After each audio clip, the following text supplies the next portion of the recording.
Hat trick মিসের পর মাঠে একই করল মেসি, বিস্তারিত দেখুন পুরো ভিডিওতে।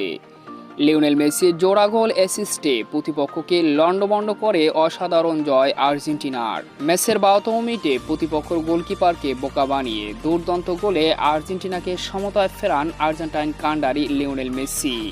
66তম মিনিটে প্রতিপক্ষকে কাটিয়ে দারুণ এক অ্যাসিস্ট করেন লাউতারোকে লিওনেল মেসি। সেখান থেকে দুর্দান্ত ফিনিশ করে লাউতারো।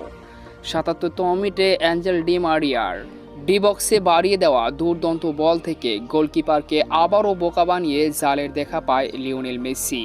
পরিশেষে 4 গোলে জয় আর্জেন্টিনার। তবে ম্যাচের একেবারে শেষের দিকে দারুণ এক গোলের সুযোগ পেয়েছিল লিওনেল মেসি, কিন্তু গোলকিপারের কারণে গোলটি করতে পারেনি, যে কারণে মিস হয়েছে লিওনেল মেসির হ্যাটট্রিক।